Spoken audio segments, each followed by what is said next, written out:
Good afternoon.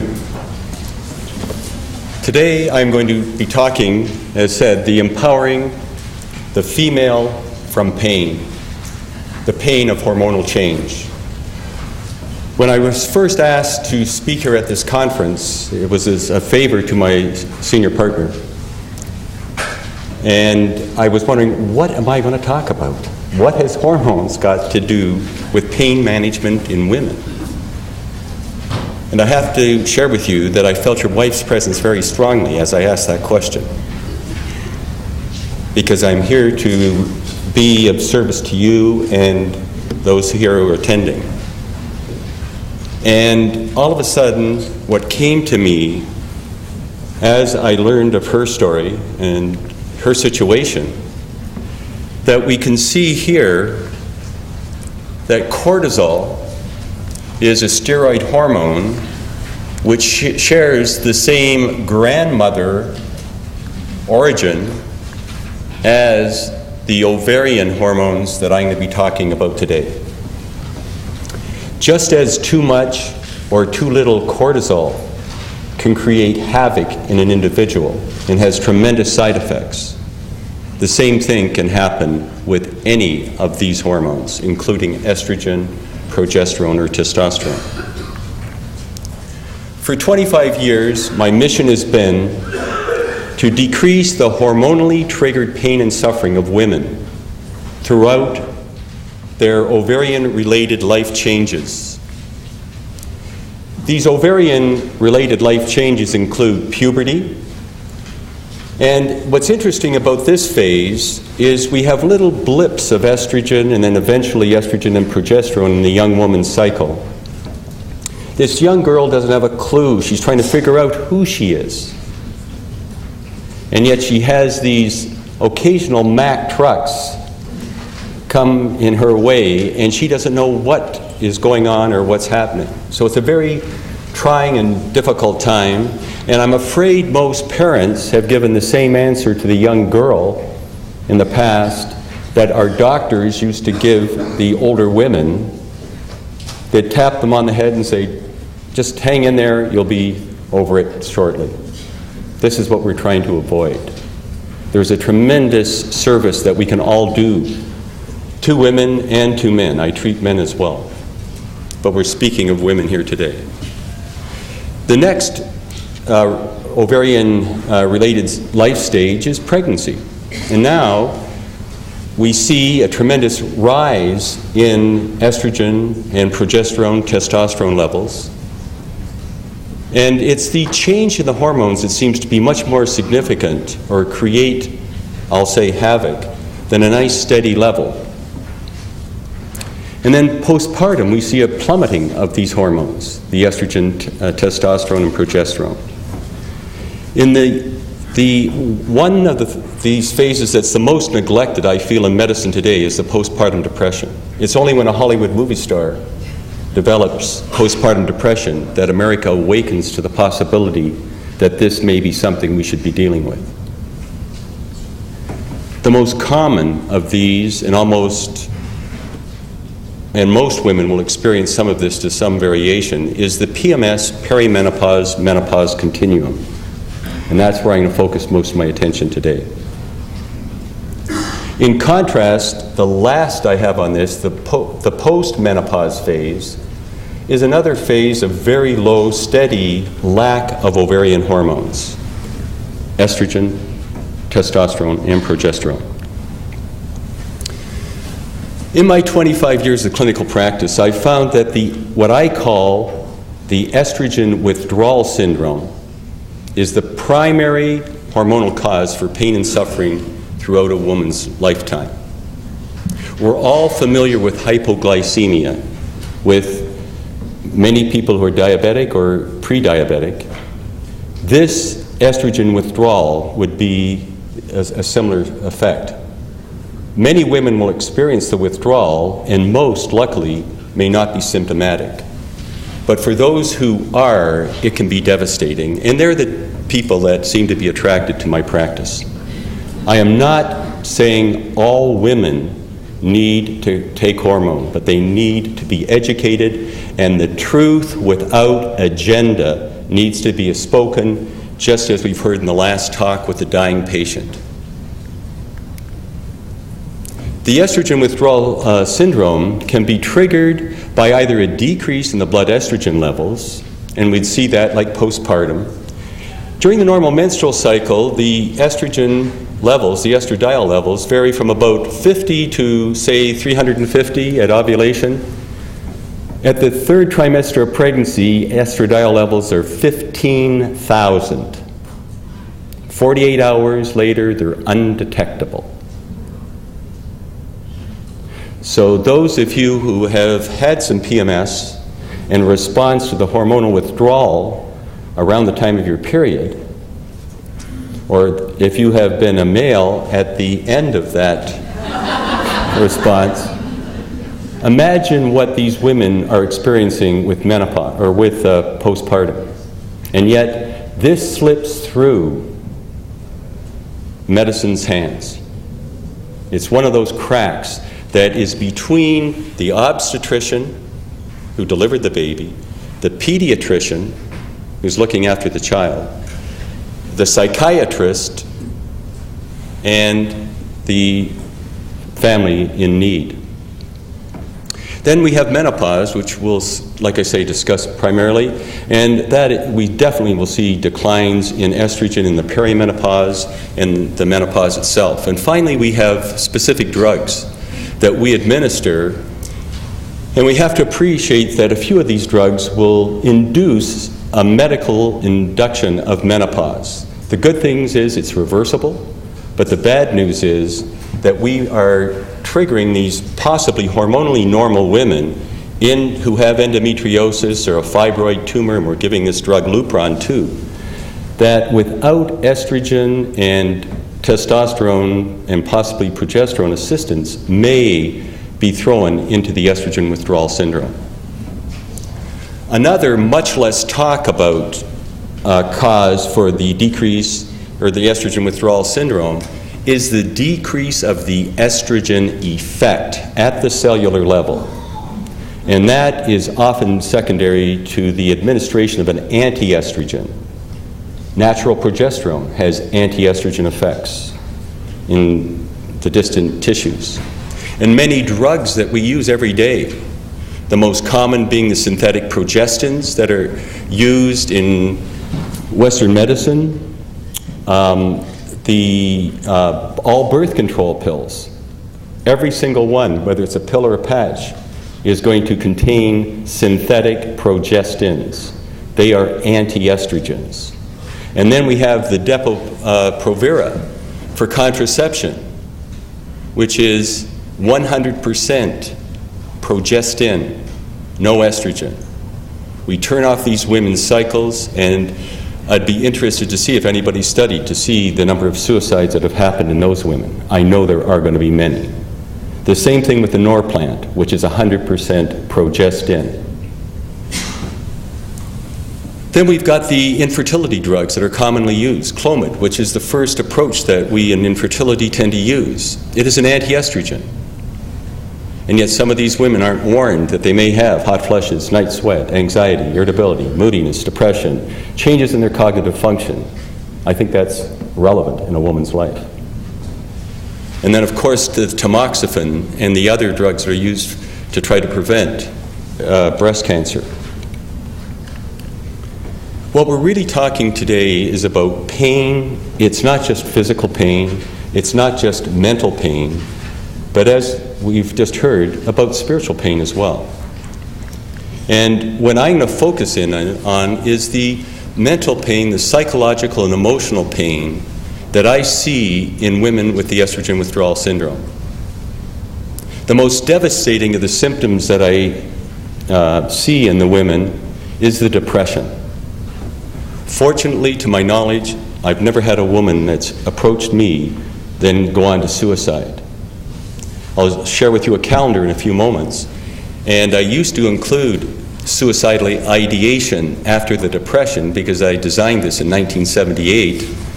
And at that time, I was out fishing. I didn't know how severe this depression was.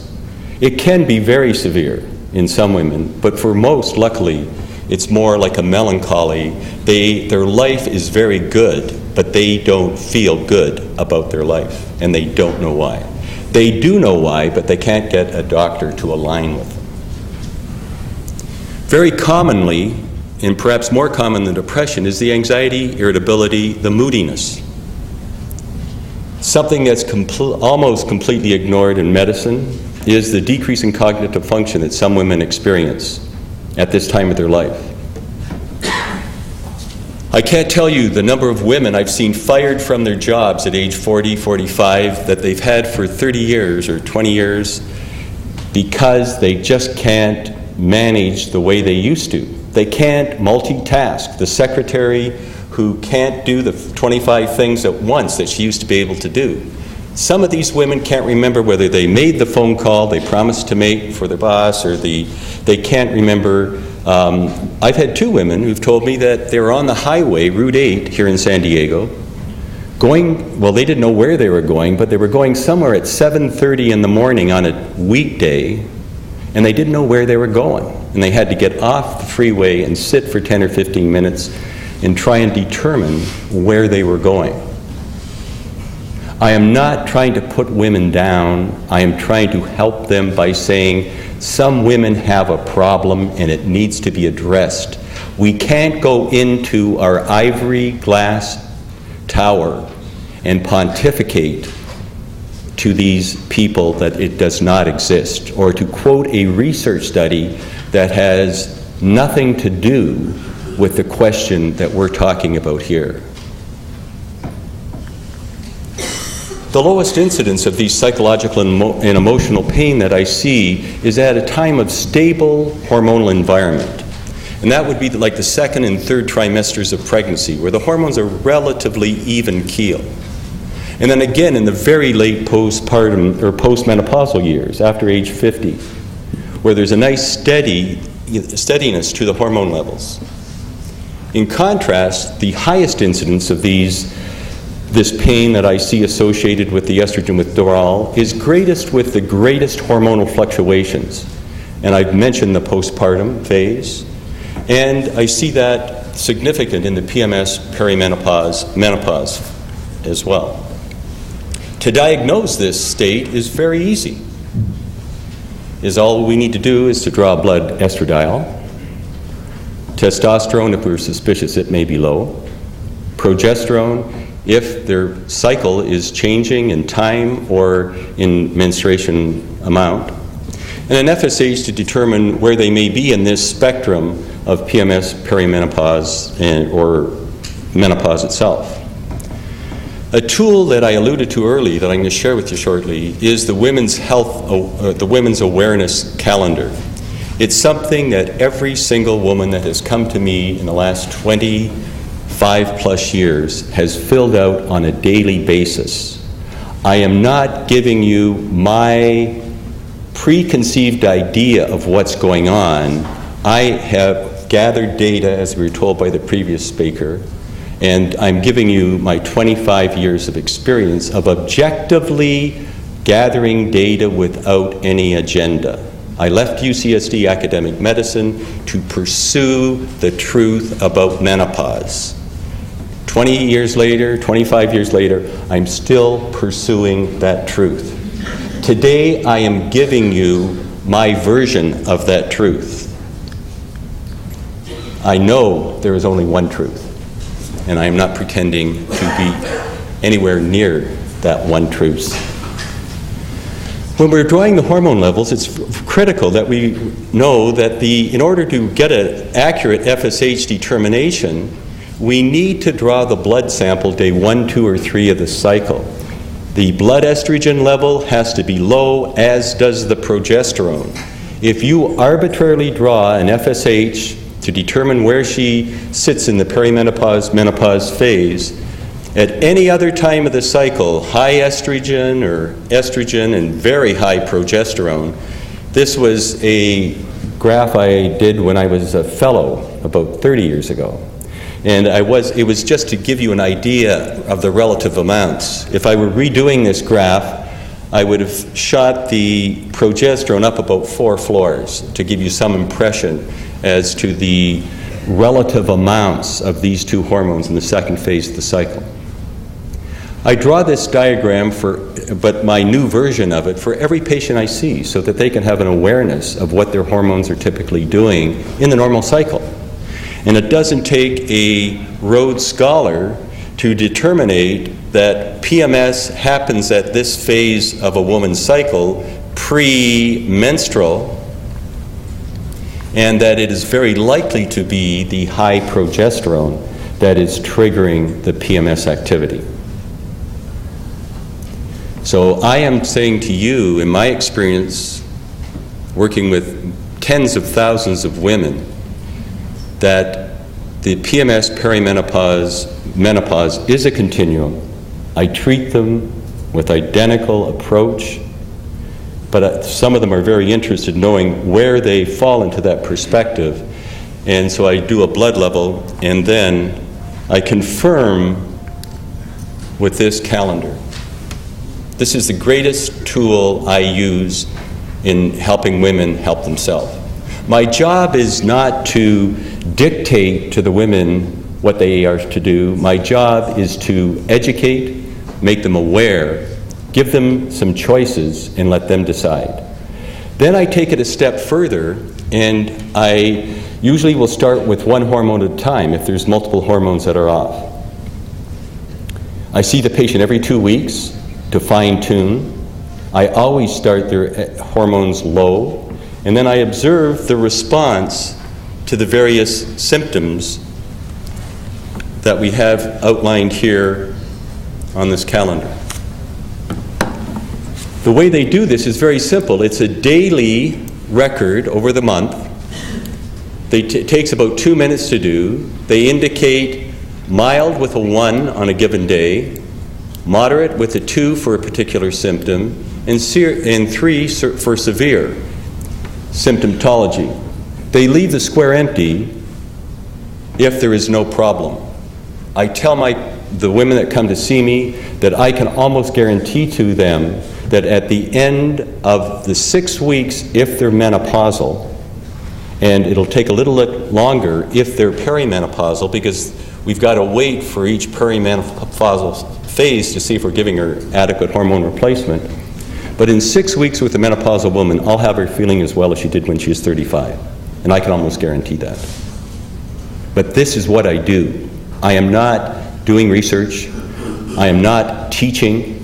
I am dealing with the women at the forefront.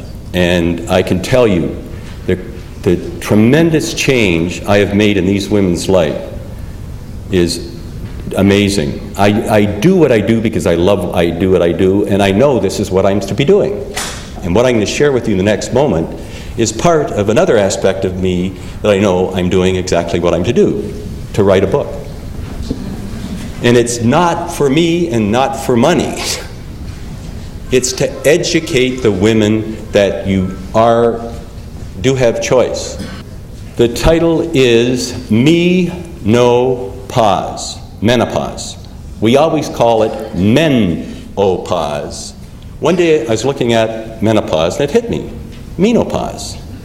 That's what I do. I say awaken and empower yourself. Capital S on self. This is what it's all about. There's no reason for a woman to pause with menopause. Don't let it slow you down from living your life to its fullest. Adopt the affirmation, menopause with menopause. Bumper stickers, menopause with menopause in each book. Easy. This just came to me, but I listened. It took a long time for me to shut up and listen, but I do learn. So what we have the women do is to outline their physical symptoms, emotional symptoms, and cognitive changes that they may be happening because of low estrogen. We increase their estrogen very gradually. Every 2 weeks we fine-tune it, educate them further. I don't expect them to remember everything I take tell them in the first hour consultation I spend with them. But when I come back, I just reiterate some things that perhaps they didn't quite understand, ask if they've got any questions. Then, if they're in the menopausal age, over say 42, 45, 50, I talk about possibly adding some testosterone if their blood level is low and if they have symptoms of low testosterone. Yes, women do produce testosterone. I've been giving it to testosterone to women since 1980. I wasn't the first, but I've probably given more testosterone to women than anybody on the face of the earth. And no, you don't have to grow a beard. You can do very nicely if it's fine-tuned. The problem we have is we do not have a really good delivery surface for testosterone. We've got shots, we've got pellets, but we're probably overshooting.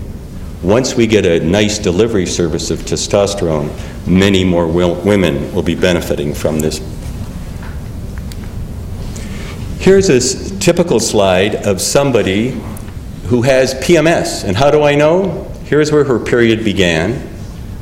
And you can see that all her symptoms are in the couple days prior to her periods, and the symptoms cease with the onset of her period. In distinct contrast, in a woman who's perimenopausal, the symptoms are now more severe. We've got more 2s and 3s for you who can't read from there. It starts a little bit earlier possibly, but most importantly our definition, and this is just my own interpretation after dealing with all these women, is that the symptoms drag into her menstrual cycle. So she doesn't get that release with, the onset of her period. That is how I define perimenopause. Often you'll see an elevation of their FSH over 5 million international units per mil. Their LH may still be under 5, and their estrogen, I always draw an estrogen when I'm drawing an FSH, it should be less than 50 to get an adequate sample and say that, yes, this is what's going on.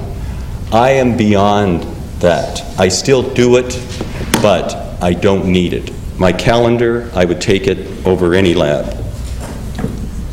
How do we manage this? Well, it's very simple.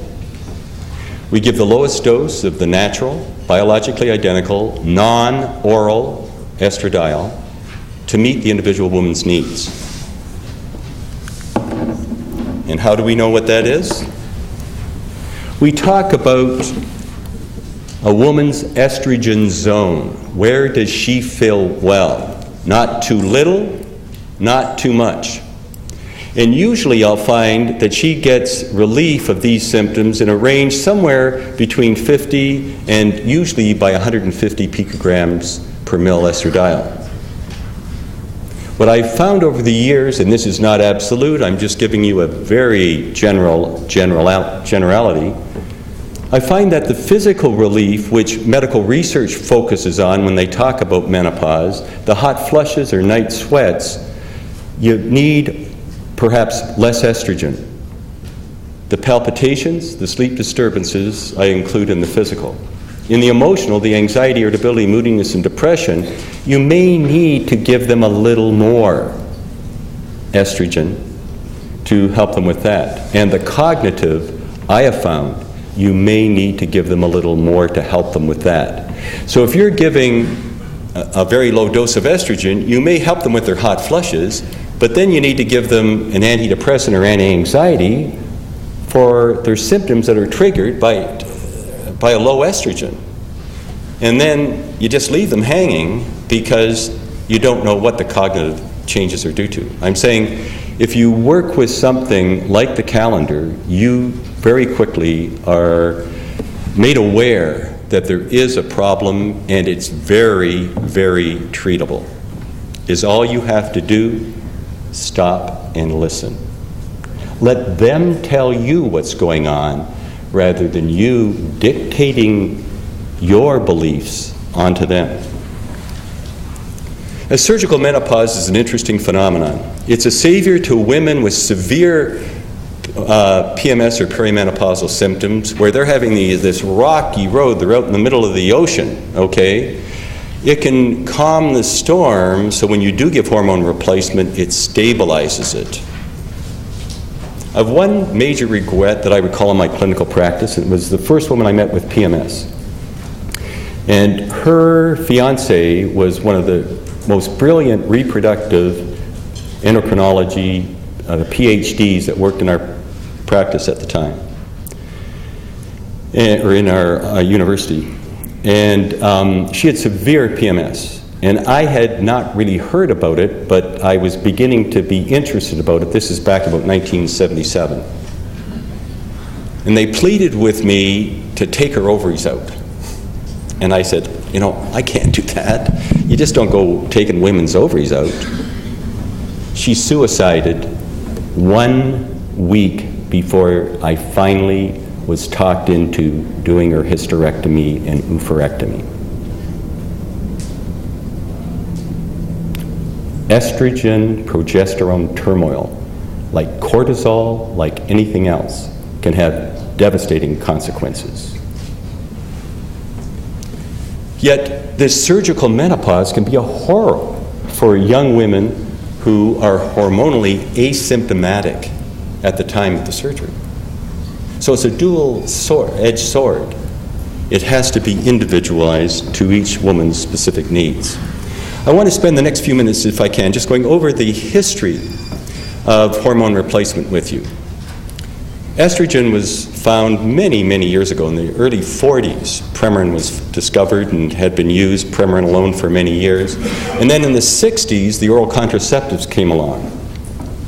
And I just want to put things into context for you. The oral contraceptives contained 10 to 15 times the potency of estrogen that are currently used for what we call estrogen replacement therapy today.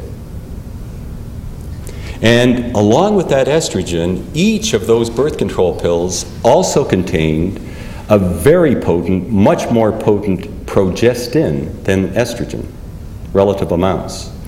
And these birth control pills were found to increase the risks of strokes, heart attacks, and blood clots. That is what gave estrogen its bad reputation. The problem is that the English researchers who published this initially did not take the time to see if there was a closer correlation of the incidence of these problems with the increasing amounts of progestin in the birth control pills. Do you see how a problem may be created? In the 70s then, the second biggest alarm that I have seen in this area of medicine that I work with went off. And that was when 3 articles appeared in the New England Journal of Medicine, I believe it was 1975, saying that estrogen alone, when used alone, increased the risk of cancer of the uterus. Well, this set everything into a turmoil. And this is why we then started adding synthetic progestin to women to try to avoid that estrogen-triggered cancer of the uterus. Then in the 90s, there were numerous observational studies that were published that showed that when early postmenopausal or even perimenopausal were started on estrogen replacement, it was associated with a 30 to 50% decrease in the risk of heart disease. Shortly thereafter, the animal studies, and I'm using the rhesus monkey, I'm not using rats or something like that, but in monkey studies where they can go in and take the ovaries out of a monkey, and then they can cut the heart blood vessels and see the impact of their manipulations on the inner lining of the blood vessels to see if there's plaque buildup. These animal studies that suggested that early initiation of estrogen after the surgical removal of the ovaries, the surgical menopause, this inhibited plaque buildup or arteriosclerosis. However, these same researchers found out that this protection was lost if the initiation of estrogen replacement was delayed 2 years or more after the surgical menopause in the monkey, which is equivalent to 6 years in the human approximately. They also found that the estrogen's prevention of the arteriosclerosis was reduced when the estrogen was combined with a synthetic progestin, but not if the natural progesterone was used. Here comes the biggest setback to hormone replacement that got 10 million women to stop their hormone replacement, and I think it's outrageous. It's a total injustice to the women of not only the United States, but the world.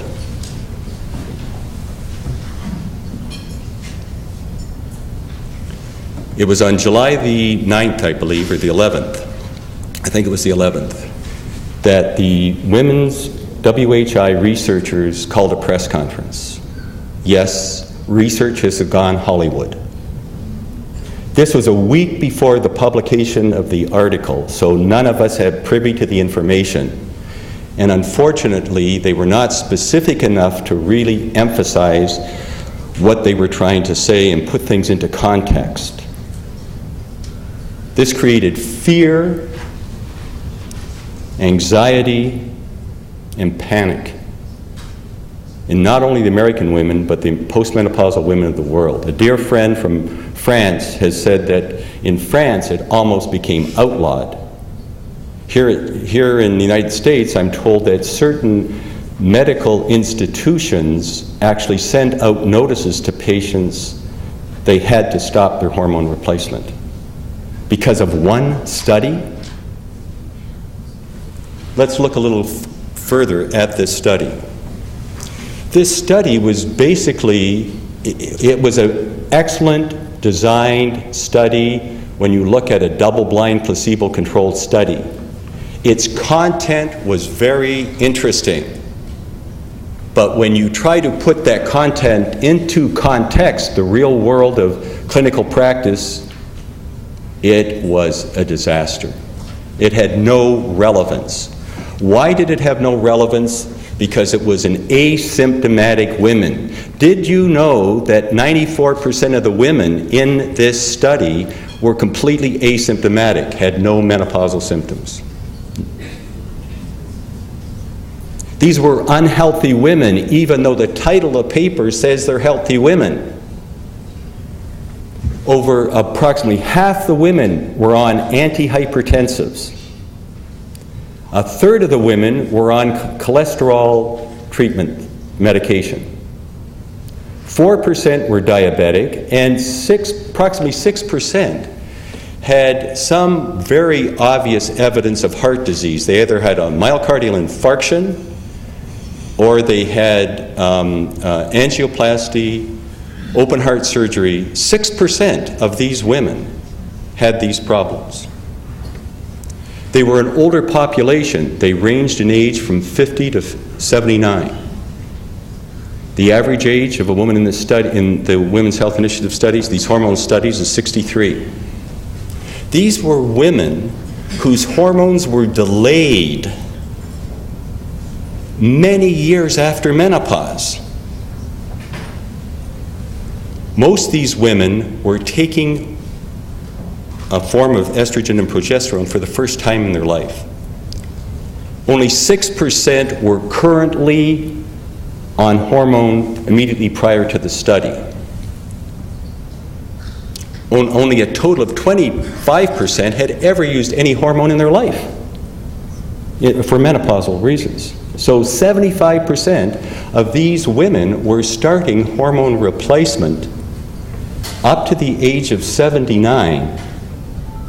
And we were to make some analogy that would be practical from this study to the typical menopausal women that we see that are healthy, 40, 45, 50, maybe even 55-year-old women. It's not common practice to treat women to start hormone replacement in women over 55 years of age. So the time that you start the hormone, if we started to do a study on diabetes and we held off their insulin for 20 to 30 years after they were diabetic, what do you think the results would show? How does this differ?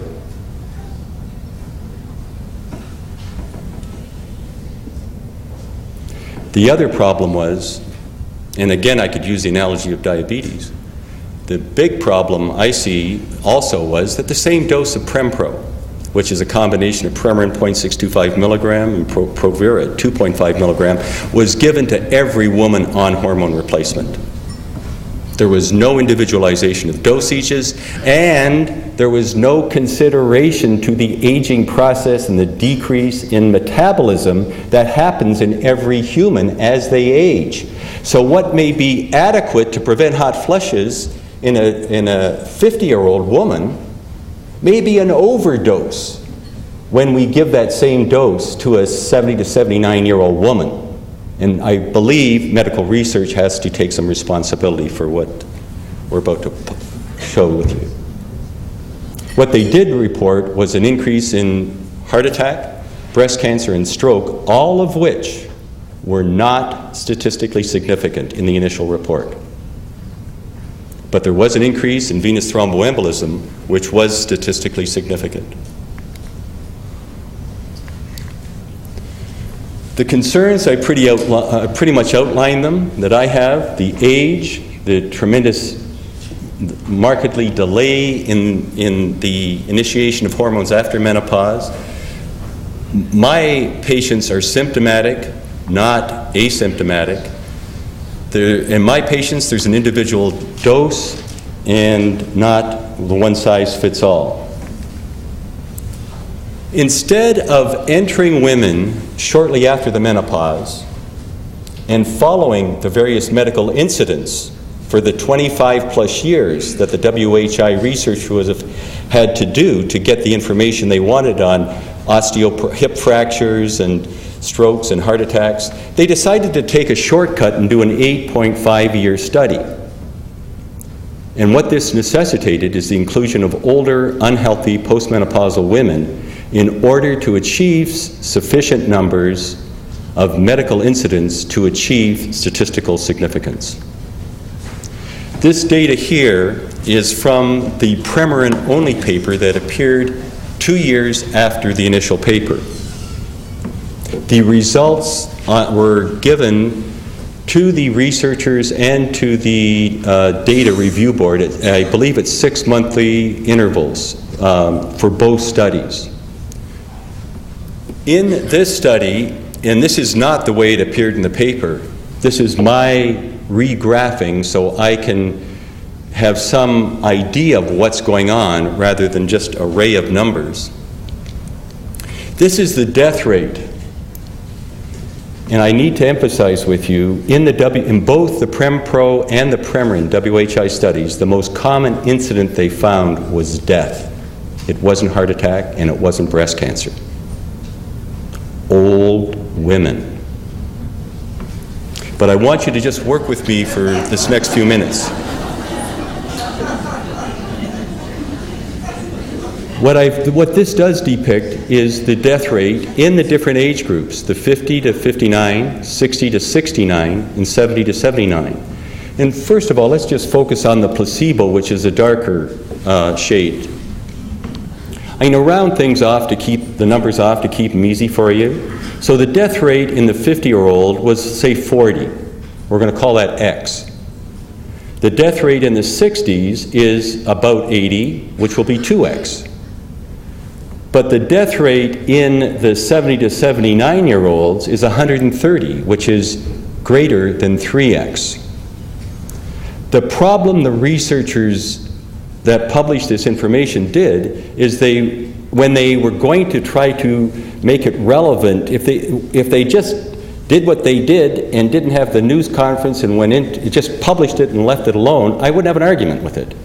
But they tried to say what they published was relevant to the women who were taking hormones, and that's why I'm a little heated. I'm sorry.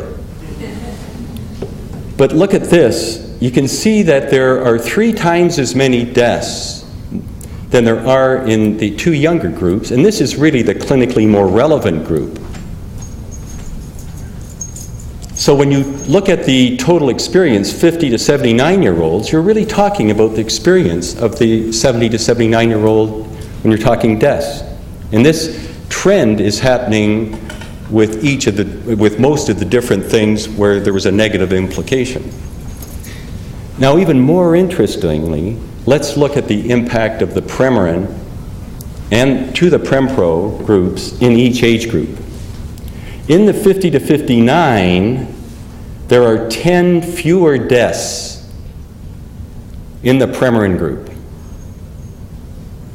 In the 60 to 69, there were an equal number of deaths. And in the 70 to 79, there were 24 more deaths.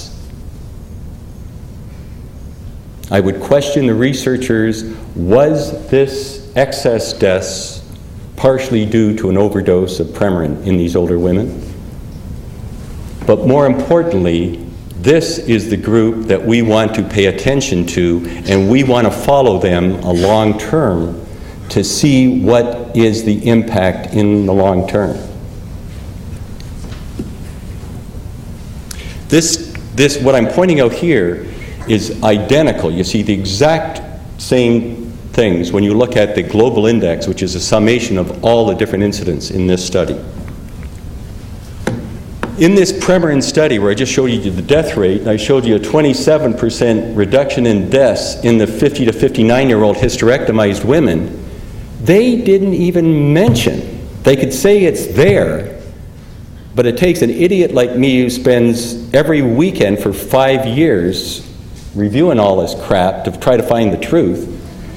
You know, there is many different benefits with the estrogen in this 50 to 59-year-old group. There's a 44% reduction in heart attacks. Do you think the American women want to know that? Most astounding and barely mentioned, or not addressed at all, was a 28% reduction in invasive breast cancer with Premarin by itself. If you're going to report the news, give us the news. Don't give us your version of it, please. And what was really sad is that when you looked at the overall incidence of this invasive breast cancer in women 50 to 79, this study was stopped 1 year before its natural conclusion, and it was stopped by the NIH top researchers. It was not stopped by the independent board. And this study was the p-value for the decreased risk of breast cancer was 0.06 when this study was stopped.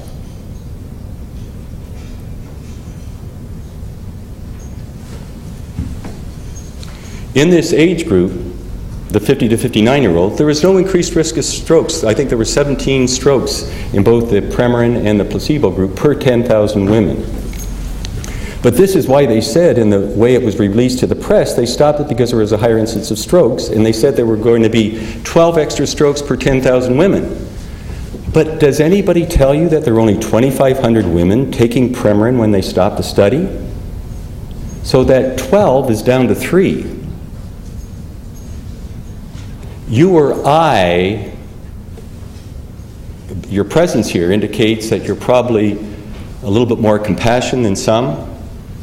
You or I may want to stop the study because of 3 strokes, but if I told you that in this research study, the researchers had sat back and watched 276 of these women have a stroke before the study was stopped, I don't think they stopped it because of the possibility of 3 women having a stroke in the unfinished last year of the study.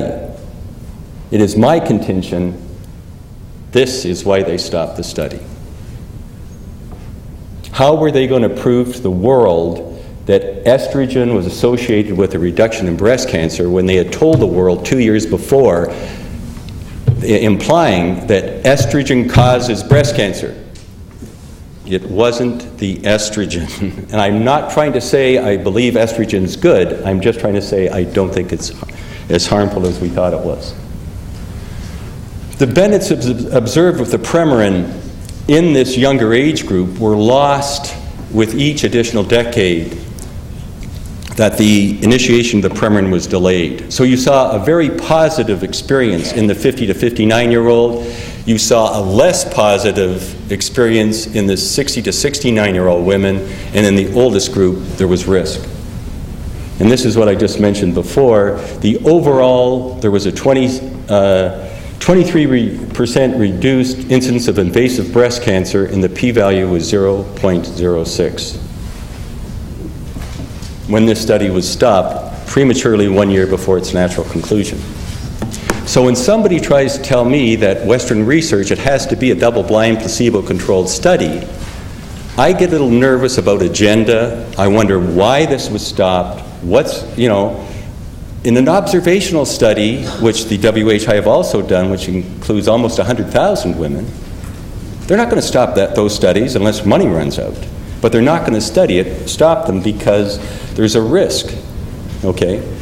They have to stop the double-blind placebo-controlled studies because they have taken away a woman's right to choose, either to be in the hormones or not in the hormones. They say, sign this informed consent, give up your right to choose, and we'll take responsibility for your life. The other thing that's sort of sad, I feel, in the early delay of that study, with respect to heart disease, it was about to show that age and the delay in initiation of estrogen after menopause, and they looked at this as the time since hysterectomy, they were also very close to being statistically significant. That is a p-value of 0.07 and 0.06 respectively, and that would have been fairly worthwhile to know. But I skipped the first portion here, and this is very interesting, that in the 50 to 59-year-old women, there was a 45% statistically significant decreased risk of angioplasty or coronary heart bypass surgery in these women who were just taking the Premarin by itself. So all was not lost. This is the meat of the Women's Health Initiative study. We're going to look at breast cancer and heart attack, the two big issues they were addressing. Nobody's going to, the other big issue was the osteoporosis. Nobody's talking about that. I mean, that's a done deal. It's positive for both Premarin and Prempro. But when you look at breast cancer and heart attack, and you look at estrogen alone in red versus Prempro, the estrogen with the synthetic progestin in blue, and this black line here is a hazard ratio or relative risk of 1.0. We see that with the Premarin, there is a reduction in breast cancer, 28%, whereas with the Prempro, there's actually a 20% increased risk of breast cancer. With the Premarin alone, there's a 44% reduction in estrogen alone, yet with the Prempro in these 50 to 59-year-old women, there's a 26% increased risk. So estrogen may be safe, may have some very significant potential benefits when it started early. Remember the monkey study, if you wanted to look at the artery protection, it should be done within 6 years of menopause. Okay? So even in this group, we're going over a few years and we take them to 59 years of age. So it may even be better if the women meet those criteria. One quick thing I just want to get to is they feel that these first studies look at short-term effects. We're going to look at the observational studies, which look at the long-term effects, okay? And I'm sorry, for time, I'm moving through this. And this is quite interesting. So the concern is, what happens in the long term? When you use hormones for long term, and this is modified from the paper that just came out last year, and the researchers themselves say their observational study is more reflective of long-term risks for heart attack, stroke, and blood clot. I find it interesting that in this observational study, they didn't give us the whole thing like they did in the Premarin and the Prempro. They gave us a selective 3 things. Now, I don't know if it's me, I'm just getting a little paranoid about this, because why didn't they give us the breast cancer? Why didn't they give us the fourth bad news? In the clinical study, these three things and the breast cancer were where they said they stopped the study. Okay? Why didn't they give us the breast cancer? And more importantly, why didn't they give us all the data? It's just punching a computer. It's not that difficult. But what is interesting, if you look at the two studies, and some researchers going to say it's not no relevance, you really can't compare the one with the other, but look at the placebo groups and the incidence of heart disease, 33 per 10,000 women, 32 in the observational. Look at the placebo group for stroke, 24 versus 25. Blood clot, you see 17 in both the placebo and the control groups. When you look at the numbers per 10,000, you can see that these are all above, and thus you have a hazard ratio that's greater than 1.0 in your clinical study, the PremPro study. But when you gave the women, you allowed the women to take or not take their own hormone replacement, and you just observed them for about the same length of time as the PremPro study, you saw a 50% reduction in heart attacks and strokes, and you saw that there is no increased risk in blood clot in that particular study.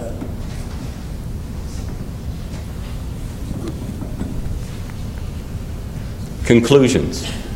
Estrogen does not, this is just from the Women's Health Initiative studies. These are my conclusions, I'm sorry. This is from my perspective. When I put the data that I've shared with you together, this is what I feel. Estrogen does not equal estrogen plus progestin.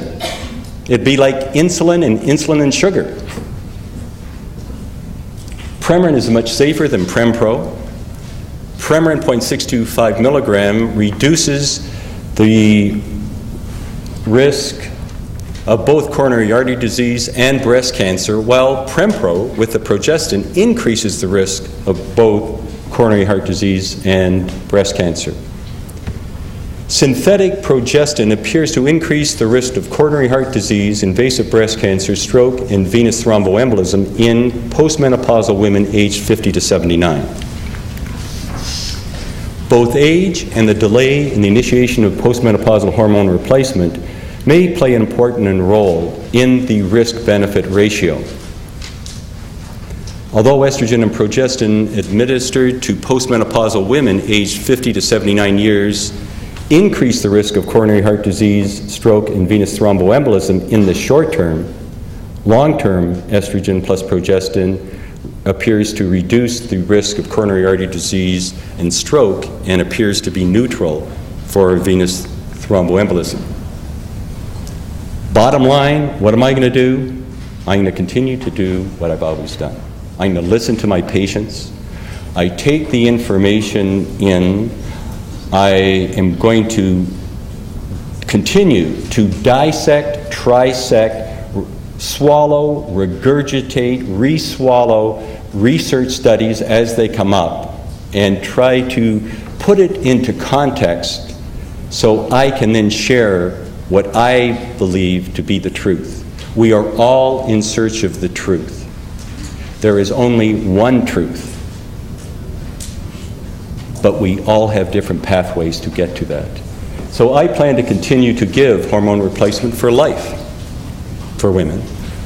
I am going to give them the lowest dose of each individual natural, biologically identical hormone to meet each individual woman's needs. I plan to fine-tune the dose of each hormone with the Women's Awareness Calendar and educate each woman how to achieve her hormonal zone. I plan to try to continue to reduce the pain and suffering in women from menopausal, perimenopausal, PMS, postpartum. It's all the same as far as I'm concerned. I'm going to try to reduce that pain and suffering. And what I am doing is I am not using synthetic progestin in my practice. I am going with natural progesterone. I've done that for many years anyhow, but I'm putting more of an emphasis there. I'm looking at the possibility. See, when you're at the cutting edge, you're sort of before the research, so you're putting your neck out and it's going to get a few hacks, but you got to do what you got to do, and you got to do what you know is right for the women.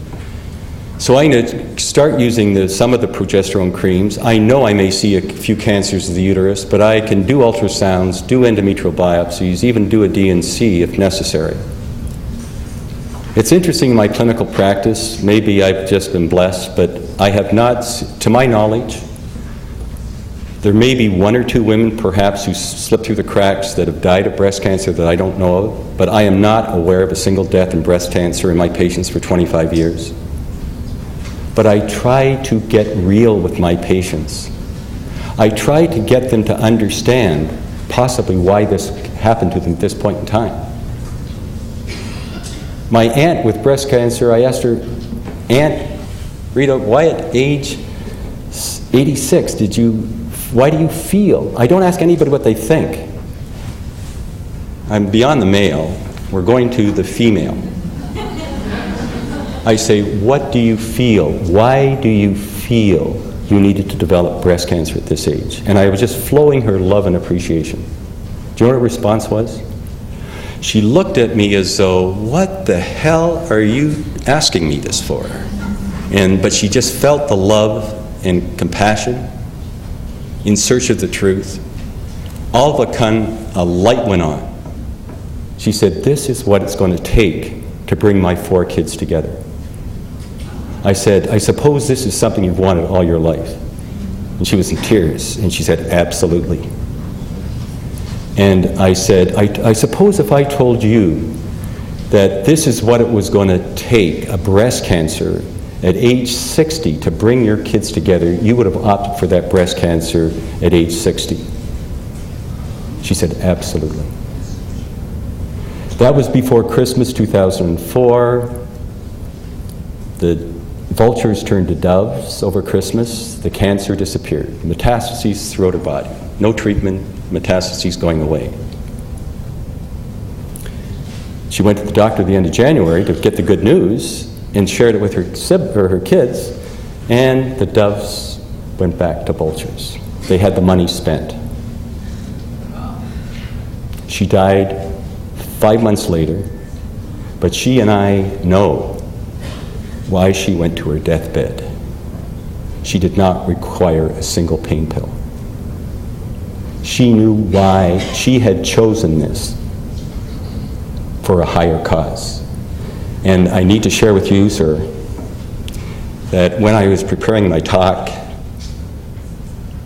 I believe your wife went to her death for a higher cause, so you would be able to do what you're doing for this group here today and to continue doing the work you're doing. Thank you.